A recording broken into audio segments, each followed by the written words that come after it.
bem-vindos ao 4º episódio do podcast Neuróbicos. Eu sou Liana Pinto Belo e hoje nós vamos falar sobre emoções. As emoções fazem parte da evolução da espécie humana e constituem parte fundamental da aprendizagem. Sem dispor de funções de autorregulação emocional, a história da humanidade seria um caos e a aprendizagem um drama indescritível, pois essa autorregulação foi necessária para conter a impulsividade e desenvolver as funções cognitivas.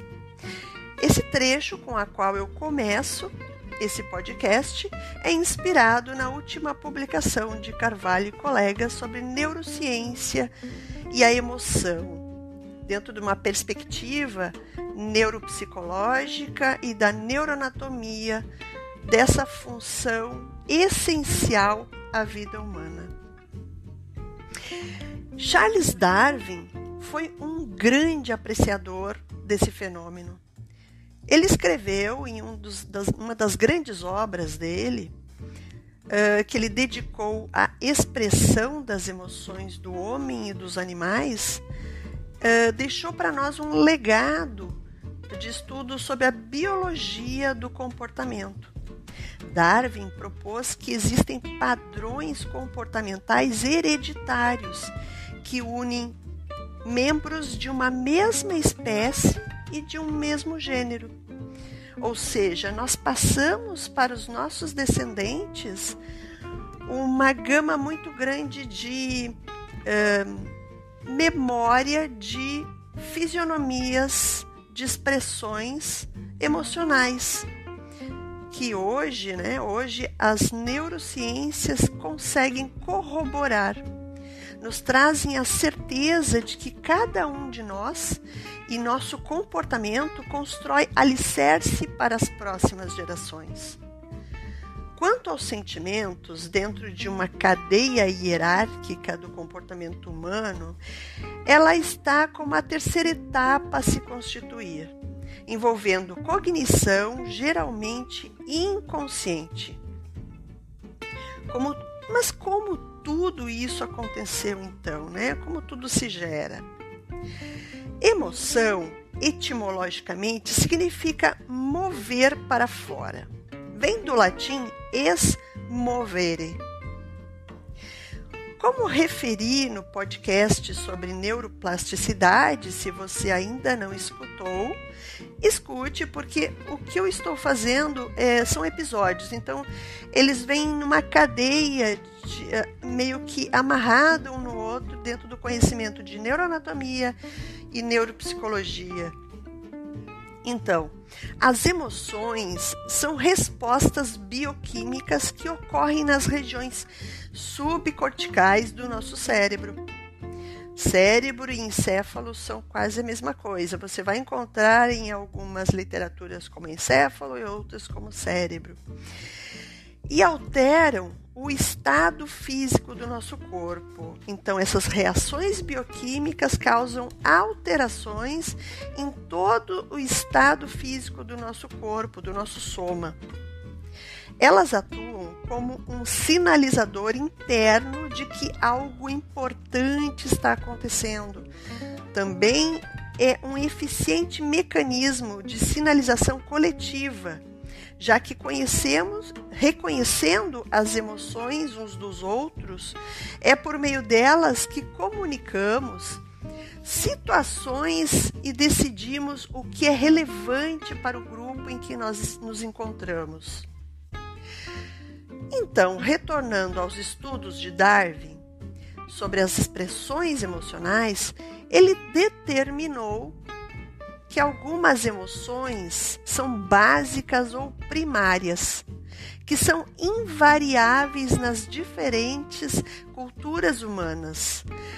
As expressões emocionais da alegria, da tristeza, do medo, da raiva, da surpresa e do nojo, elas são descritas tanto por eles e como a neurociência também já afirma, como emoções primárias.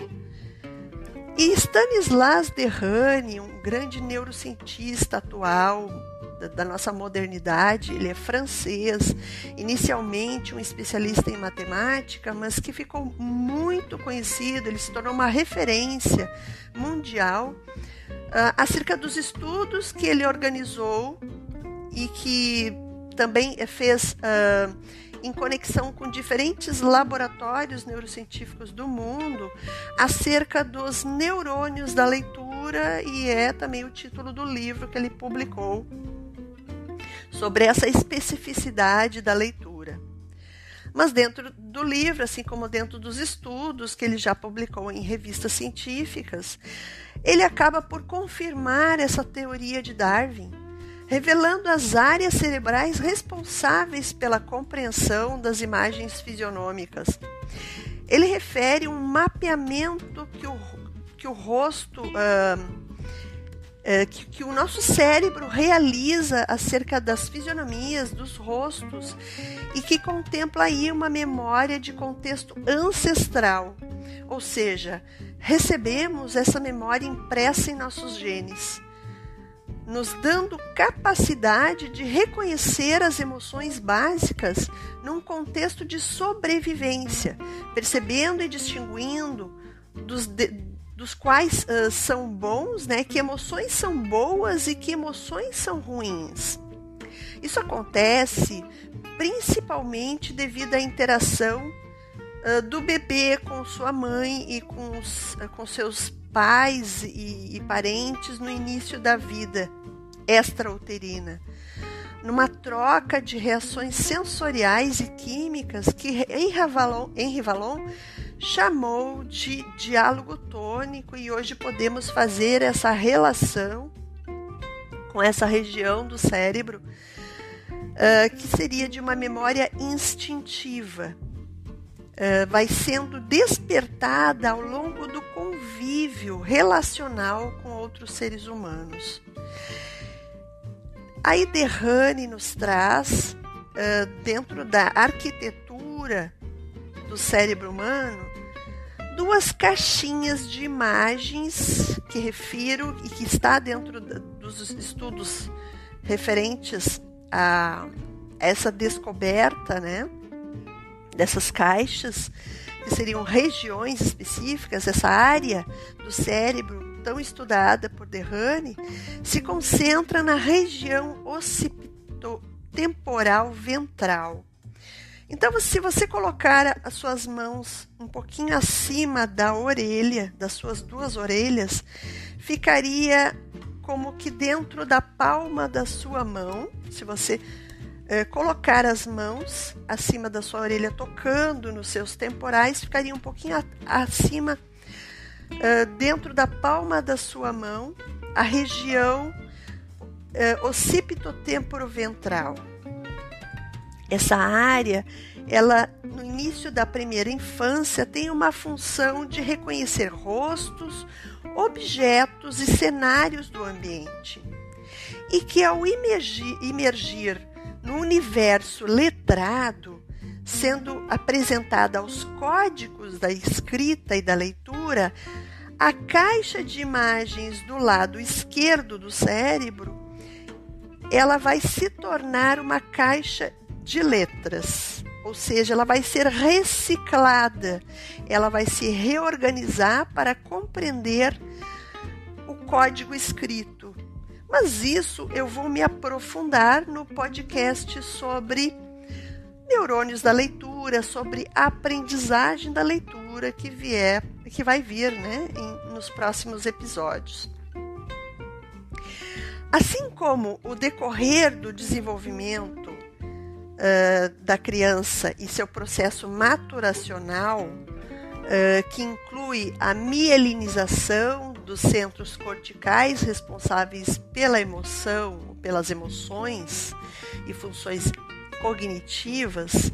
Nisso eu quero falar que mielinização é um processo que acontece a partir das neuroglias. Vocês lembram que eu falei no episódio da neuroplasticidade sobre as neuróglias, ou sobre os neurônios da glia, entre os neurônios da glia se encontra um chamado oligodendritos.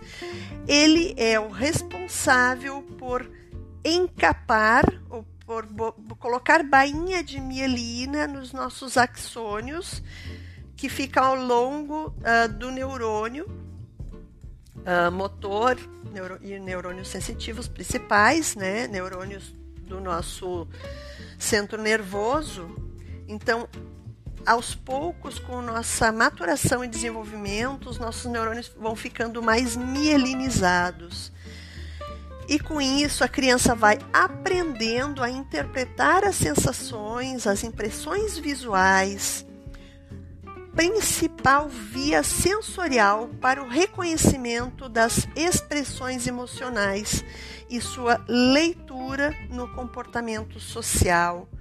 E aí eu posso me perguntar, ou você pode perguntar, tá, mas e o cego, a pessoa que não tem a capacidade de ver com a visão, né? Como faz para entender emoções? Quando nós não temos um dos nossos sentidos apto ou capaz de nos ajudar, os demais sentidos vão se aprimorando, vão ganhando maiores habilidades.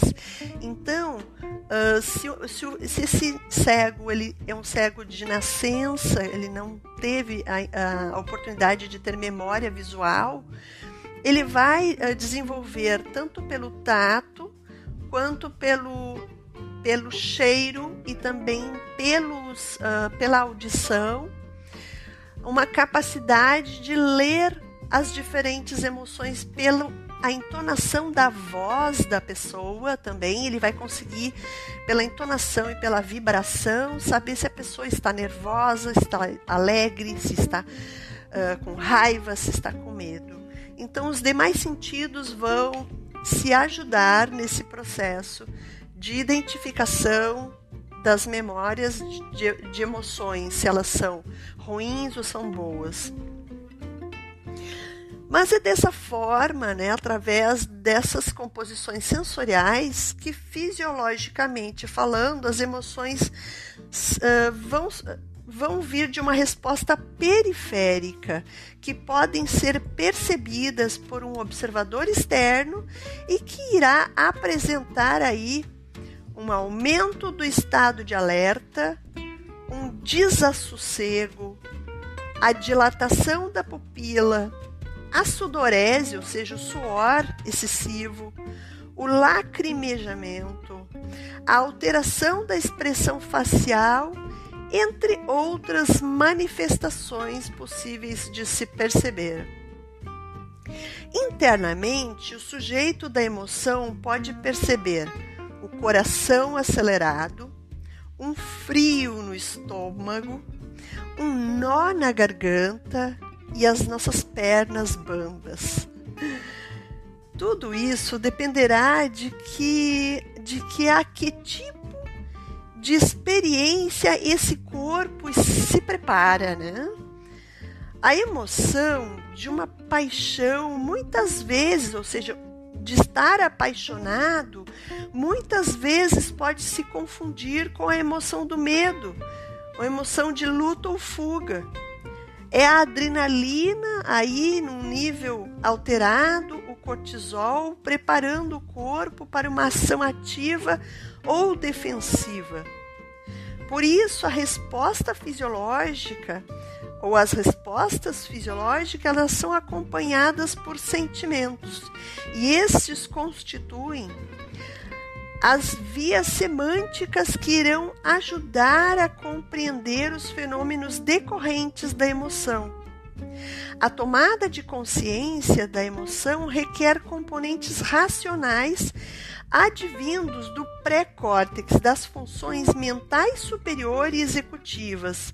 Lembrando aí, funções mentais superiores é atenção, memória, percepções, pensamento e linguagem. E as funções executivas dependem de uma observação de si próprio e do seu entorno, de uma análise, de um julgamento e de uma decisão do que fazer ou do que sentir, né? Ou do que interpretar acerca do fenômeno. Vou falar agora um pouco sobre a anatomia das emoções, como se procede ou quais são as regiões responsáveis ou diretamente responsáveis por esse fenômeno que são as emoções.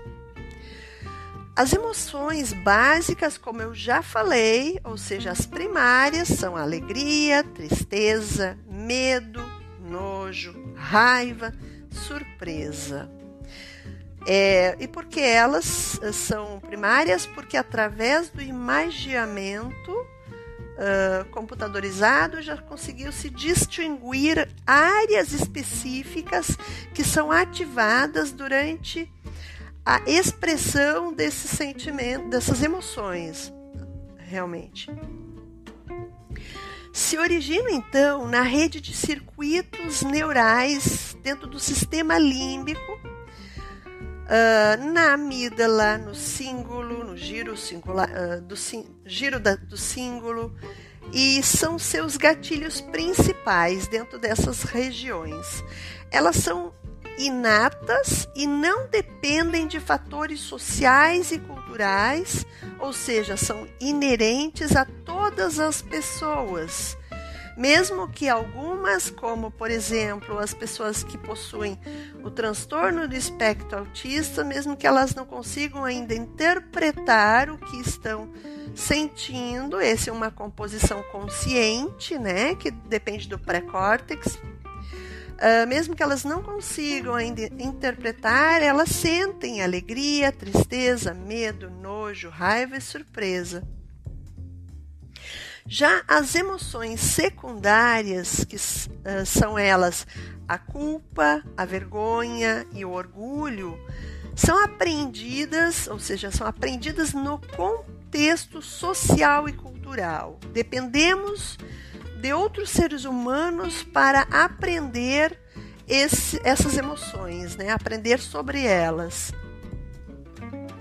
Por último, temos as emoções de fundo, que são a ansiedade, depressão, calma e tensão, que se referem a estados gerais de bem-estar ou de mal-estar, isso segundo Roberto Lente, no livro de 2010 e nas suas publicações.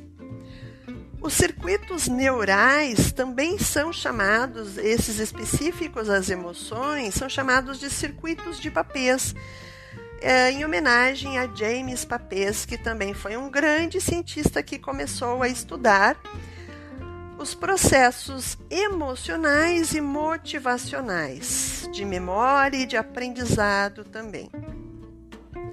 E ainda essa relação com o controle visceral e neuroendócrino, que estão ligados ao hipocampo, que é o centro da memória, e sua porção anterior, o lóbulo anterior, que está envolvido com as emoções e o comportamento motivado. Então, são elas as estruturas. A amígdala, responsável por muitas funções emocionais, como o medo, comportamentos agressivos, o comportamento sexual, o maternal, o ingestivo, relacionado ao comer e beber. E aí falo da amígdala, a amígdala que fica no sistema límbico, e que, para não confundir, porque antigamente se falava amígdala da garganta, que hoje é chamada, há muito tempo, já tem mais de 10 anos, que é chamada de tonsila. Então, quem tem uma inflamação na antiga amígdala da garganta tem uma tonsilite. Voltando então à amígdala do sistema límbico, né, no cérebro, ela também é envolvida nos mecanismos de recompensa e motivação, segundo Consenza 2012. Outra estrutura importante é o giro do cíngulo. Tem relação com a memória, podendo estar envolvido patologicamente como a depressão, os transtornos e com a esquizofrenia. Outra estrutura é o septo, que está envolvido com a raiva, o prazer, o controle neurovegetativo. O cerebelo, uma estrutura muito conhecida na sua função com o controle motor e a aprendizagem motora, né? Ele está envolvido também com a memória motora e a memória procedural, que eu falei sobre ela no podcast número 2, que foi concentrado e dedicado às memórias. Então, se você não sabe ainda um pouco sobre memória procedural, que é memória de procedimentos, uma memória importante na nossa vida humana, vá até o podcast número 2 e escute tudo que eu falo sobre as memórias e as neurodicas para ter uma ótima memória. Estudos de neuroimagem têm mostrado alterações cerebelares em patologias como esquizofrenia, autismo e dislexia. Isso você encontra com maior aprofundamento em Consenza 2012. O hipotálamo e o tálamo são outras regiões importantes que são reguladoras das emoções, da motivação e do comportamento sexual. A área do pré-córtex frontal é a área do planejamento dos comportamentos. E também estão envolvidas com as funções executivas, como já falei anteriormente, né?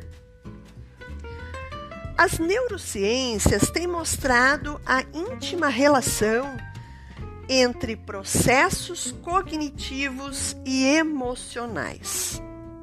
A emoção dirige, conduz e guia a aprendizagem, sem reconhecer o papel dela em tão importante função adaptativa humana. A imagiologia demonstra essas evidências e é o que nos diz Vítor da Fonseca, o pai da neuropsicomotricidade, um grande estudioso das neuropsicologias também, nosso neurocientista português da atualidade. A aprendizagem, portanto, no ponto de vista neurofisiológico, é associada ao prazer, liberando serotonina, um neurotransmissor da memória. Entretanto, podemos aprender também por sofrimento, por desprazer, entrando aí outros mecanismos que veremos em um episódio que vai ser dedicado à aprendizagem. Agora chegou o momento das neurodicas do podcast Neuróbicos.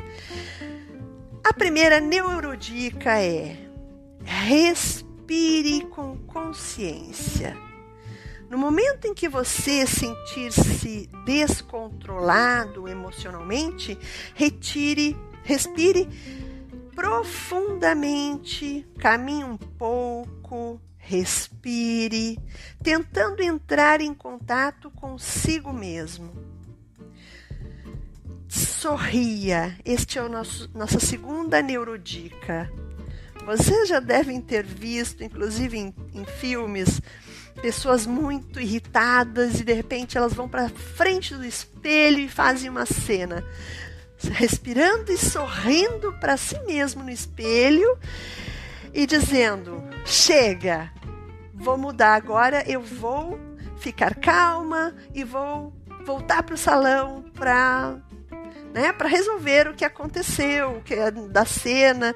É muito legal de ver, e isso é sério, isso você está dando uma imagem visual para si mesmo, e essa imagem faz com que se produza na sua caixinha de imagens do cérebro, que vai reconhecer a sua expressão de sorriso, de alegria. Ele vai estimular a produção de ocitocina e endorfina. Então, aquele momento de raiva vai se transformando e você vai começando a se reconhecer no sorriso e se acalmando e ficando, então, com uma sensação já mais de positividade. Isso funciona. Terceira neurodica é: procure entender a emoção que está sentindo e a origem dessa emoção. Quando é que ela começou a acontecer? O que desencadeou essa emoção? Converse com um amigo ou um parente se precisar. Gerencie suas emoções, ou gerenciar as suas emoções depende de tomar consciência sobre elas e quais mecanismos que desencadeiam essas emoções. Ou seja, trazer a consciência, né? Isso é o sentir, como já falei anteriormente. Quarta neurodica: faça atividade física, porque a atividade física vai lhe trazer motivação e bem-estar, vai gerar endorfina, vai lhe fazer ficar feliz, né? Se sentir bem. Quinta neurodica: desenvolva responsabilidade por suas próprias atitudes e empatia, não colocando em outra pessoa ou em outra situação as emoções vividas, a responsabilidade pelas emoções vividas. Elas são suas. Quando assumimos as rédeas das nossas emoções, passamos a desenvolver estratégias para chegar novamente ao equilíbrio. Então, tome consciência de que a emoção é sua. Dica número 6. Quando estiver alterado emocionalmente, primeiro acalme-se. Respire. Depois responda, em vez de reagir fisicamente à situação ou à coisa que se instalou, né? Porque todos os dias você precisa reservar minutos para você. A dica 7 está ligada à dica 6. Se a situação permite, essa situação que você viveu, essa emoção que você está vivendo, se ela permite que o retorno da resposta seja num outro momento ou no outro dia, prefira, pois você terá tempo de se acalmar e racionalizar, observando a situação com distanciamento, regulando as emoções e compreendendo o vivido. Isto é inteligência emocional. Então, essa foi a dica 7. A neurodica 8 é: desenvolva a habilidade de ouvir as pessoas. A comunicação receptiva, ela é essencial, ela auxilia os mecanismos da empatia. Dica 9, a nossa neurodica 9, é: seja sempre grato. Agradeça e considere as frustrações. Todos os dias, escolha 3 coisas ou situações para você agradecer e diminua as expectativas colocadas nas pessoas ou nas situações. Não aumente as expectativas além do necessário. Dica 10, nossa neurodica 10 de hoje: quebre a rotina. Eu venho falando nos outros podcasts sobre rotina e colocar sempre uma pitada de novidade na rotina. Aprenda a fazer algo diferente do que já é feito ou fazer de forma diferente algo que você já domina. Então, queridos neuróbicos, agradecida, essa é uma dos meus 3 agradecimentos de hoje, agradecida a você por estar comigo aqui nessa caminhada no meu podcast Neuróbicos. Beijos lúdicos e até o próximo podcast com outro assunto de neurociência e de atividade neuróbica.